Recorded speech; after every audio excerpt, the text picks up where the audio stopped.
Welcome to The Authority File, the podcast where you'll hear conversations with academic librarians, technologists, researchers, and authors whose work is laying the foundation for higher education's future.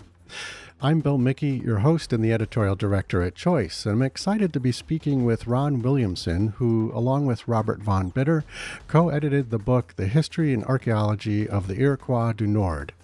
The title is part of the University of Ottawa Press Mercury series, which is published in partnership with the Canadian Museum of History.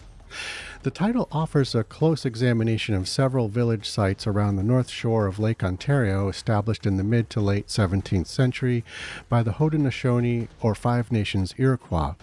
The title's contributors bring together Indigenous knowledge and recent archaeological findings that greatly advance the historical context of these sites, which, until now, have had very little written about them. This four-part series of The Authority File is brought to you by Ottawa University Press. In this final episode of our series, we take a look ahead at the research on these sites that still remains to be done. We also discuss specific examples of Indigenous art and other materials from these sites that have helped advance our understanding of the mid-17th century Haudenosaunee culture and life.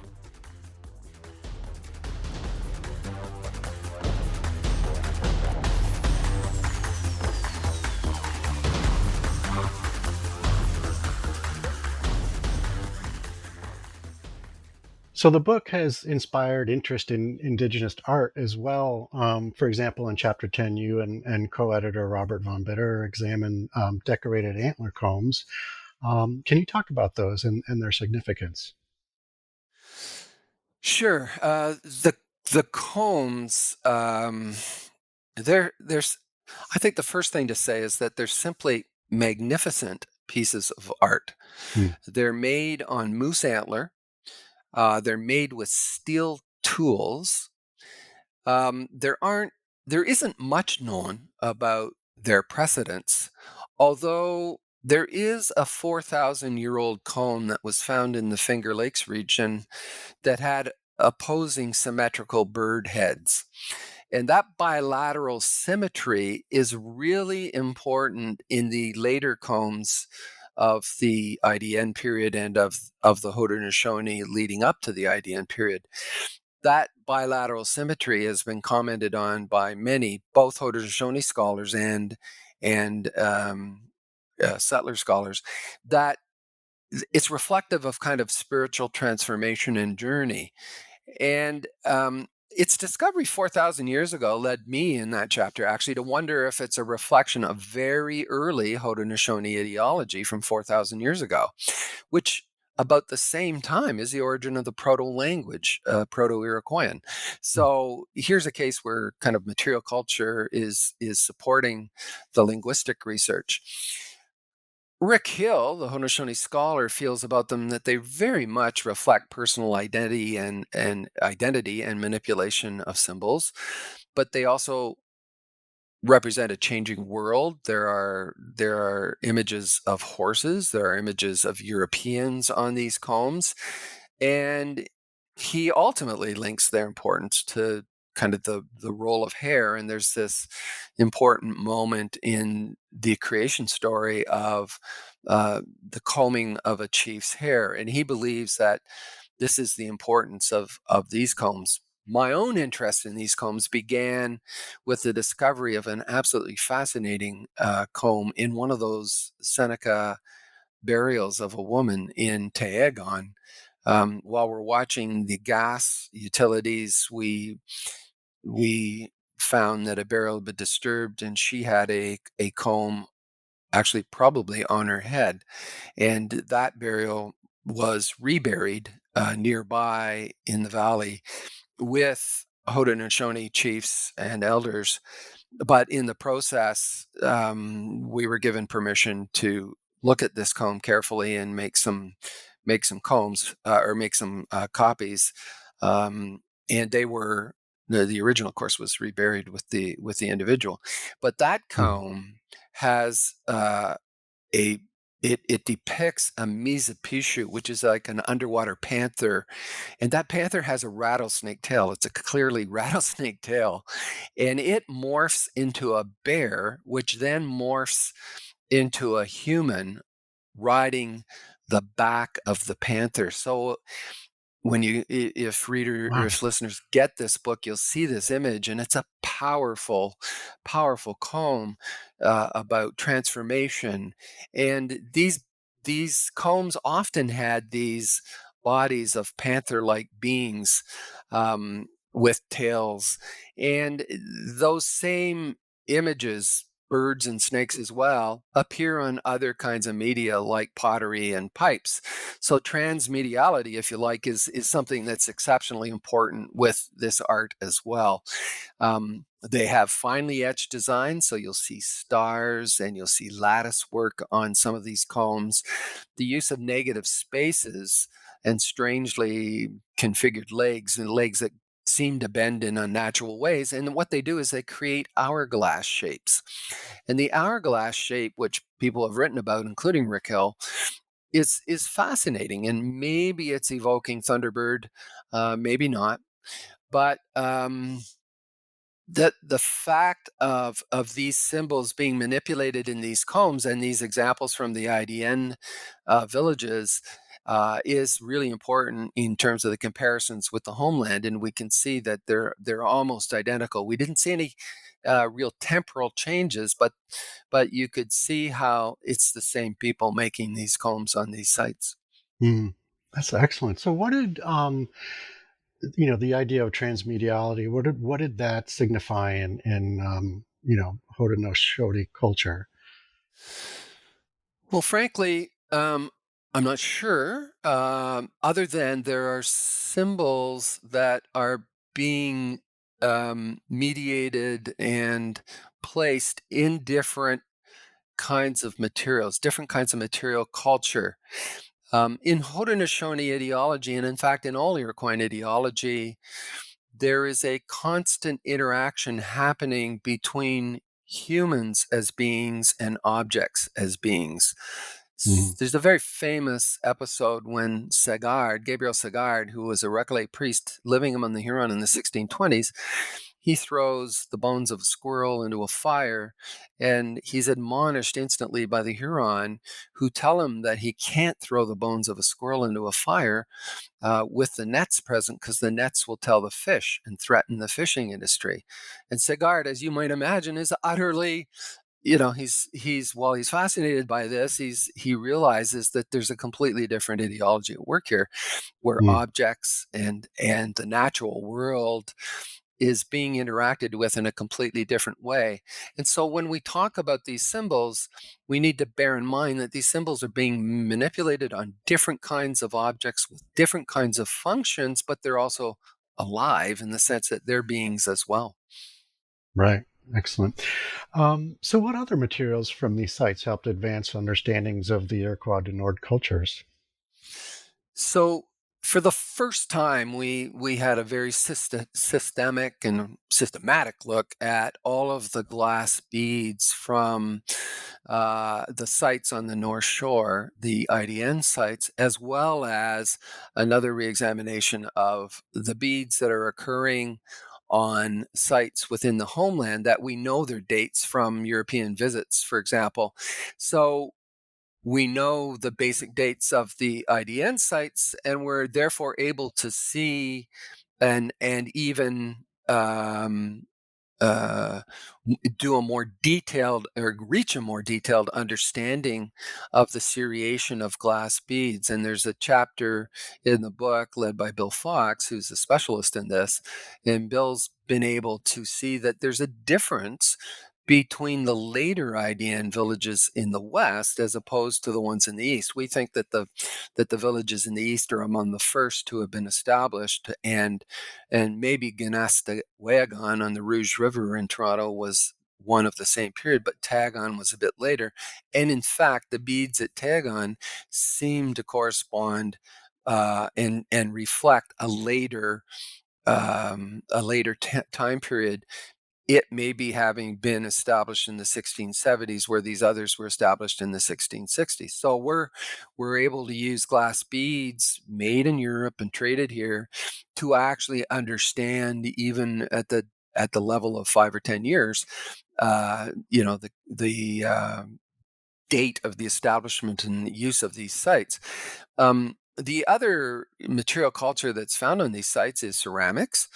And that's interesting because there's both ceramic pottery and ceramic pipes. And both are eventually by 1700, let's say, replaced by brass pots and by white clay pipes, European pipes.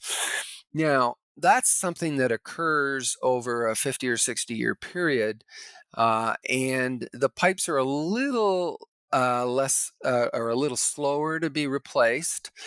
And pots, which are made of clay, which after all is from Mother Earth, as well as the pipes, we're looking at material culture that is being replaced, but slow to be replaced because of the symbolic importance of them.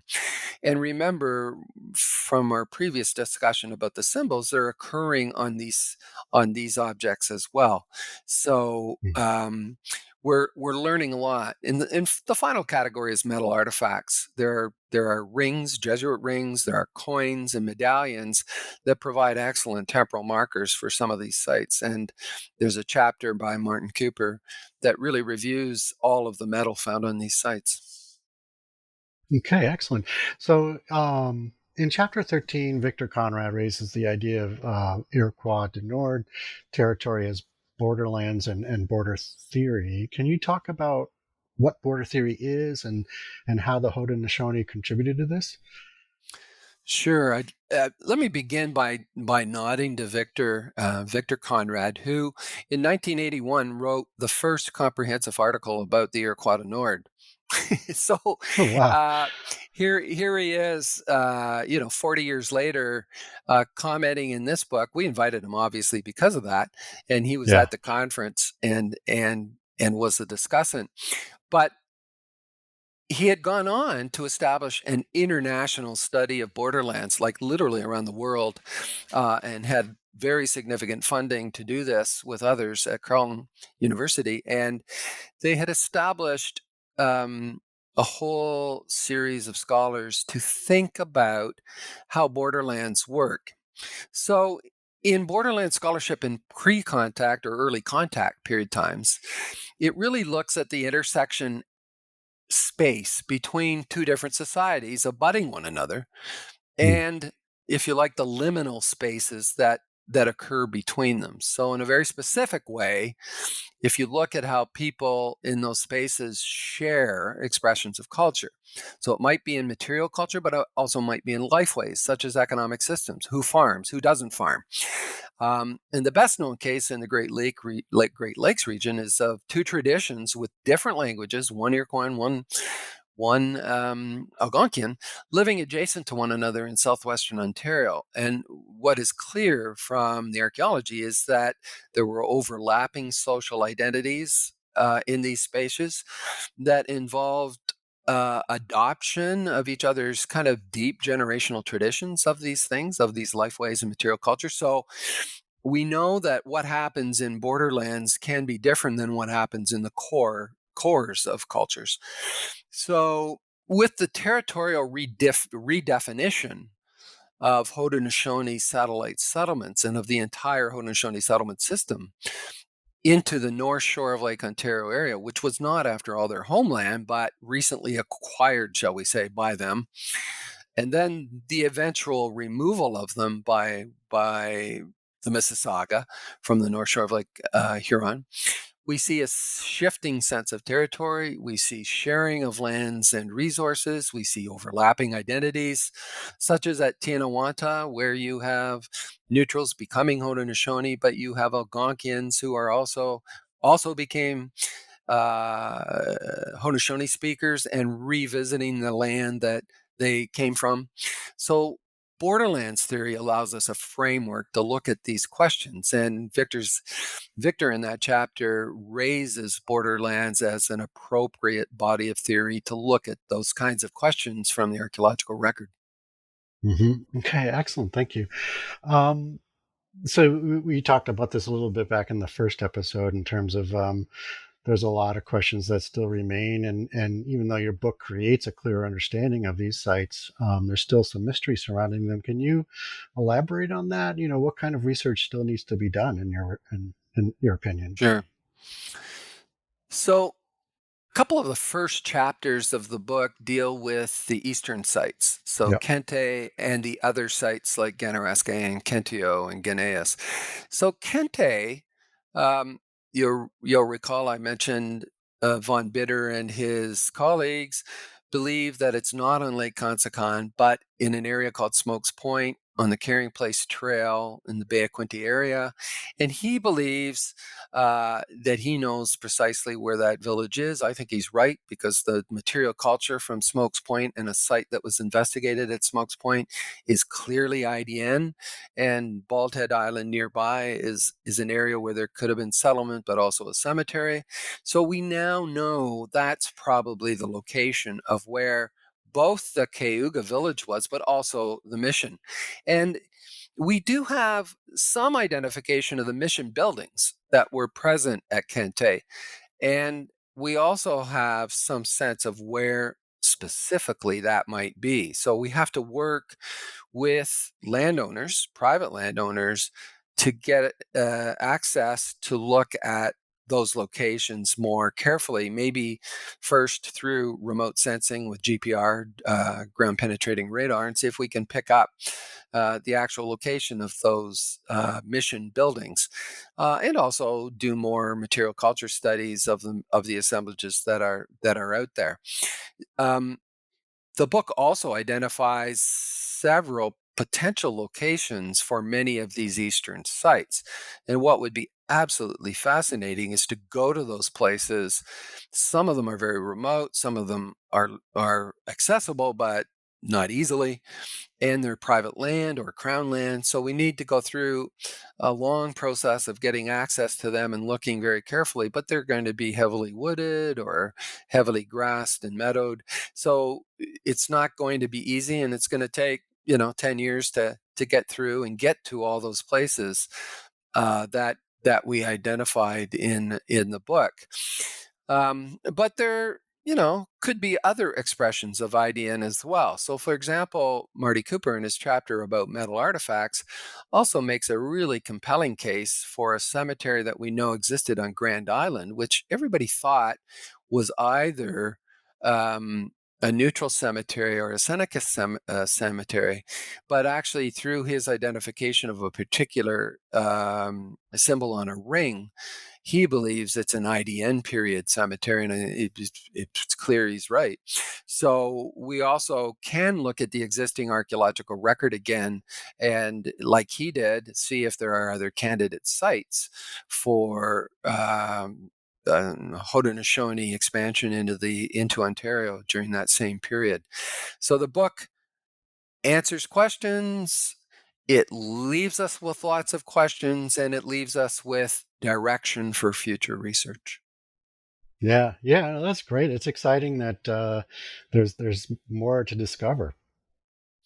Yeah, we're very excited with this, and of course, that's where you want to be at the end of a research book. This is research, but it's accessible for people, and it's research that occurs kind of in libraries and in museums, where collections were taken 150 years ago, and it's fascinating to do that at the same time as trying to get out in the field again and looking at some new places. Yeah, exactly. Well, Ron, that's all the time we have. Thank you so much for joining us on the program. You're very welcome. I enjoyed it.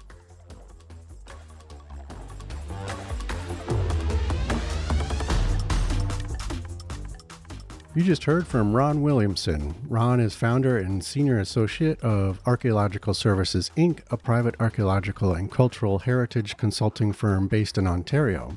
He has also published extensively on Indigenous and early colonial Great Lakes history. This episode is brought to you with support from Ottawa University Press. As always, underwriting opportunities for the Authority File podcast are directed by Choice's advertising manager Pam Marino, and all of our episodes are produced and edited by Choice's digital media producer Sabrina Kofer, with support from digital media assistant Ashley Roy. That's all for this week. Thanks for joining us.